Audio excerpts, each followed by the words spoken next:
I'm Bill McCollum, Florida's Attorney General. I have with me Grover Robinson, who is the chairman of the County Commission in Escambia County, Dr.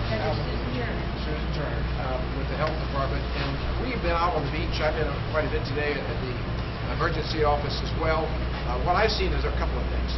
One, what I looked at just moments ago are the tiny fragments, and many of them, of the oil that's coming ashore.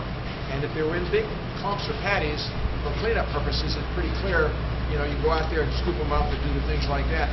But this serious number of very tiny but multiple splotches out there makes the case that the commissioners have been making, that Grover made to me and others, that we need machinery to do this. And I understand it's been 5 weeks. 5 weeks since they made the request to Escambia County for BP and for somebody in the government to urge them to bring those machines to bear out here that can clean this up.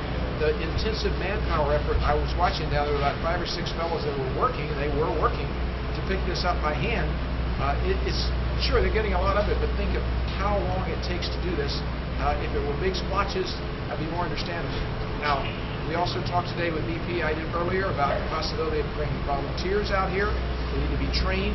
There's a site for that. Volunteer Florida exists. VolunteerFloridaDisaster.org exists.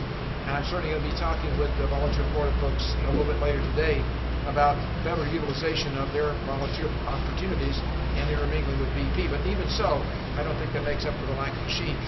Now, last comment. Earlier today, I was over at the emergency office and talking to them about the problems that I see over here with skimmers, with the skimming vessels. There are now, I'm told by BP, 20 vessels that are going to come this way. And I gathered from Coast Guard Admiral Allen, that's how many they're expecting, but it's going to take 2 weeks to get here. And that's way too long. This has been a lot of time being spent, and we haven't anywhere gotten near that. There are supposedly up to 300 skimming ships or vessels available that could be brought to bear here, but apparently there's a reluctance to do that, to bring them away from wherever they are, but this is the only place that's really an oil spill.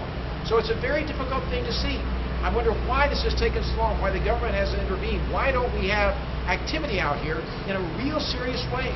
Why is the Coast Guard not assigning some authority to make on-site decisions right here by their representatives instead of having to bring everything back to Mobile? If we had them making decisions on-site, I suspect the decision would already been made to buy this equipment that the commissioner has said that they need here, and clearly they do, but it's not. Or why didn't they make it, they have on-site thoughts about this, why is there no skimming vessel out here at all right now? None in Florida waters. I flew over this last Thursday in a Black Hawk with the governor. There are no skimming vessels here now, and only 20 are on the way. What happens if we get this stirred up and it moves on down Florida's coast? And then the question is also about alternative means of trying to deal with this. Alternative to picking it up. That equipment sounds good, but I know that after I spoke about it out here on Thursday, on Friday, the Coast Guard, apparently the Admiral, announced that they've set up some interagency working group to look at new technology.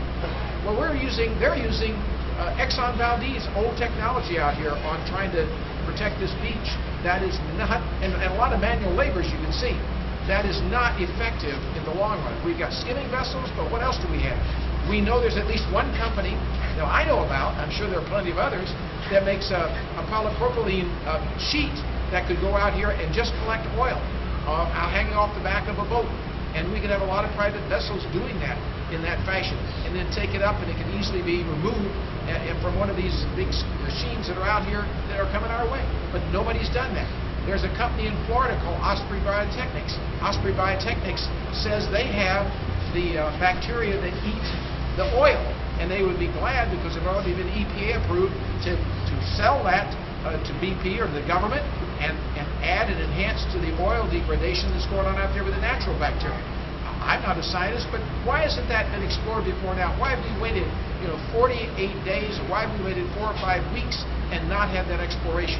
And I think only the federal government can be held accountable for that, as well as BP, of course, but not the locals. So I'm a bit angry out here today to learn this. It's just not a pleasant thing to think about, and know already as well that BP has just spent $50 million on national PR advertising to make their company look good. Now, I know they're paying all the claims, but they could certainly be spending that $50 million on some of this experimental alternative technology that would help us a lot out here, not just some machine that runs up and down the beach picking up the after effects, but something out at sea that does a better job, either eating that oil up or picking it up in addition to plussing up the skimmers. There's no health reason why people cannot come to this beach. From a human standpoint, we don't know of any health reason, so I hope people will continue to come here. But the cities and the communities on this beach all up and down this coast are losing business because they don't have the confidence and don't understand, A, that there's no human hazard right now here, or B, they don't understand because they don't see the activity out here that there is really a cleanup process.